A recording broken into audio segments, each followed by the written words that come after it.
हे WhatsApp guys, कैसे हो आप सब लोग। होपफुली सब लोग बहुत अच्छे होंगे। आज की वीडियो का टॉपिक जो रहेगा वो ये रहेगा, where new investors can invest their money. जो नए नए इन्वेस्टर्स आ रहे हैं मार्केट में, वो अपने पैसे को कहाँ लगा सकते हैं, कहाँ इन्वेस्टमेंट कर सकते हैं। तो आज की वीडियो उन लोगों के लिए रहेगी। तो स्टेप वन जो है वो ये है कि you must have you demat account and it can be open at the age of 18। But अगर आप लोग 18 साल के नहीं हो तो आप लोग अपनी इन्वेस्टमेंट कहाँ करोगे? ये भी एक क्वेश्चन होगा जो 18 ईयर्स के नीचे के लोग देख रहे होंगे वीडियो को। तो उनके घर में उनके मम्मी-पापा होंगे, उनका डीमैट अकाउंट ओपन होगा, तो आप उनके अकाउंट में अपनी इन्वेस्टमेंट स्टार्ट कर सकते हो। और ये बहुत अच्छी बात है कि आप इतनी यंग एज में अपनी इन्वेस्टमेंट स्टार्ट कर रहे हो। सेकंड स्टेप जो आता है वो ये आता है, you must have making budget. मतलब आपको अपना बजट पता होना चाहिए। इसका मतलब मैं आपको आसान भाषा में बताता हूँ।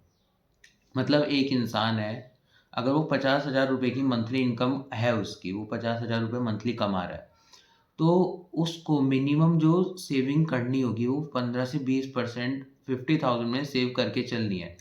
अगर वो 50,000 में से 47,000 48,000 का उसका मंथली एक्सपेंसेस है, तो खाली 2,000 रुपए महीना बचा रहा है। आप ये मत देखो आप बचा कितना रहे हो, परसेंटेज में देखो आप कितना बचा रहे हो। तो आप तो 50,000 का सिर्फ देखा जाए तो कितना बचा रहे हो? 4,000 4% बचा रहे हो, है ना? और मैं आपको कह रहा हूँ 15 से 20% आपको मंथली सेव करके चलना है। तो इसके लिए अब आपको क्या करना पड़ेगा? आपको या तो अपनी इनकम बढ़ानी पड़ेगी, अपने एक्सपेंडिचर कम करने पड़ेंगे। तभी आपका जो बजट है वो अच्छा माना जाएगा। स्टेप 3 ये आता है कि setting your goals. For example कि आप किसी पर्पस के लिए अपनी इन्वेस्टमेंट स्टार्ट कर रहे होगे। सबका कोई ना कोई पर्पस होता है ना? किसी को घर बनाना है, किसी को गाड़ी खरीदनी है, किसी को बाइक खरीदनी है। सबके अपने-अपने अलग-अलग गोल्स होते हैं। किसी को इंटरनेशनल ट्रिप पे जाना है। तो सब चीज़ के लिए अलग-अलग टाइम पीरियड होता है। अगर आपको इंटरनेशनल ट्रिप के लिए जाना है, तो उसके लिए आपका टाइम पीरियड गोल्स अलग होगा, है ना? अगर आपको गाड़ी खरीदनी है, तो उसका टाइम पीरियड अलग हो गया। घर बनाना है, उसका टाइम पीरियड अलग हो गया। तो उसके लिए सबसे पहले आपको अपना गोल भी बनाना पड़ेगा कि आप इन्वेस्टमेंट कर किस चीज़ के लिए रहे हो।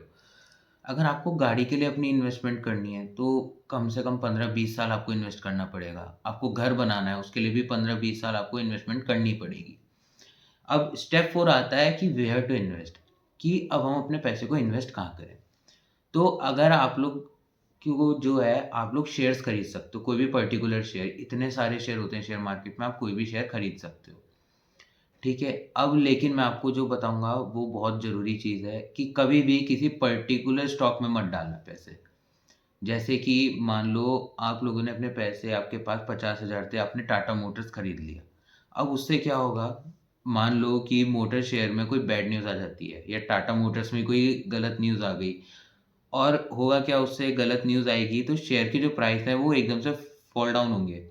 तो जब शेयर के प्राइस फॉल डाउन होंगे तो ऑफ कोर्स आपकी जो कैपिटल है उसको भी ह्यूज लॉस होगा। अब यहाँ पे जो लंबे टाइम के लिए इन्वेस्टर्स है, अगर उसके पास पैसे होंगे तो वो यहाँ नीचे अपना एवरेज आउट कर लेगा। अगर जिसके पास जिसने शॉर्ट टर्म के लिए लगाए तो वो क्या करेगा, यहाँ वो घबरा के अपनी कैपिटल लॉस कर बैठेगा। तो कभी भी किसी पर्टिकुलर स्टॉक में अपने पैसे मत डालना। अब बात आई कि अगर आप लोग स्टॉक में ऐसा हुआ तो फिर हम लोग अपने पैसे कहाँ इन्वेस्ट करें? तो mutual fund are the best way to invest your money. क्यों? म्यूचुअल फंड में डाइवर्सिफिकेशन बहुत है। अब आप यहाँ पर्टिकुलर स्टॉक में आप देखते होंगे कि कितने महँगे-महँगे स्टॉक्स हैं, है ना?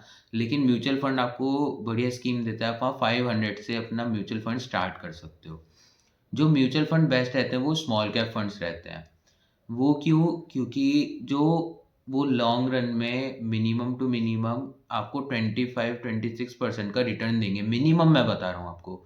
और अगर आप लार्ज कैप फंड में अपने पैसे लगा रहे हो, तो वो मैक्स टू मैक्स 14-15% का रिटर्न देते हैं। मैंने भी अपने जो म्यूचुअल फंड स्टार्ट करे हैं, वो एक्सिस स्मॉल कैप फंड में स्टार्ट करे हुए हैं। अगर आप लोगों को म्यूचुअल फंड स्टार्ट करने हैं, तो स्मॉल कैप फंड अच्छे रहते हैं, आप वहाँ इन्वेस्ट कर सकते हो अपना पैसा, ठीक है? स्टेप 5 जो आता है वो ये आता है, कंटिन्यू करना होगा आपको अपनी इन्वेस्टमेंट से। मतलब जैसे जैसे आपकी इन्वेस्टमेंट का पोर्टफोलियो क्रिएट होगा, जब पोर्टफोलियो आपका क्रिएट होने लगेगा तो आप देखोगे वहाँ आपकी जो मनी है वो बहुत ह्यूज क्वांटिटी उसकी हो जाएगी। तो क्या होता है उस टाइम पे जो इन्वेस्टर्स होते हैं उनके मन में लालच आता है। जब आप देखोगे कि आपके पास 30 लाख 20 लाख रुपए हो गए तो आपके मन में लालच आएगा, और जब लालच इंसान के आने लगता है तो वो वहाँ पे क्या करता है, वहाँ पैसे अपने निकालेगा, और ये होता ही है जनरली।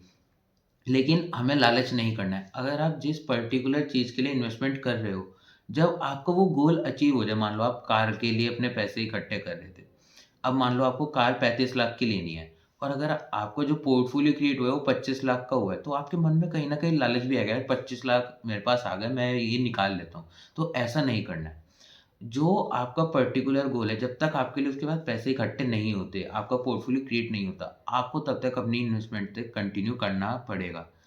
ताकि आप लोग उसको बड़े आराम से ईज़िली अचीव कर सको जो भी आपको चाहिए, ठीक है? स्टेप 6 आएगा कि आपको मार्केट की न्यूज़ पढ़ते रहनी पड़ेगी। ये क्यों? जैसे अगर आप लोग मान लो आज आपको ₹1000 लगाने हैं किसी स्टॉक में, तो आप लोग लेके डाल दोगे, अगर आपने न्यूज़ नहीं पढ़ी होगी। अगर आपने न्यूज़ पढ़ी, आपने सुना कि यार मोटर शेयर जो है उसमें बैड न्यूज़ है, प्राइस फॉल डाउन होंगे, तो आप वहाँ मोटर शेयर में भी पैसे नहीं लगाओगे।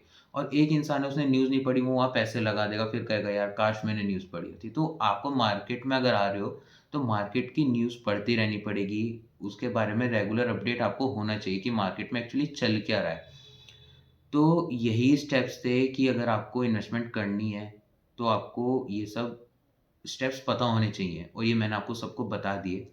आपको वीडियो अच्छी लगी हो, वीडियो को लाइक कर देना, चैनल पे नए थे चैनल को सब्सक्राइब कर देना, एंड प्लीज़ औरों को शेयर भी करना, क्योंकि आप लोग देख रहे होंगे अगर आपका कोई दोस्त होगा, वो भी न्यू इन्वेस्टर है, अगर वो इन्वेस्ट नहीं करता, आप उसको भी प्रेफ़र करना मेरी वीडियोज़।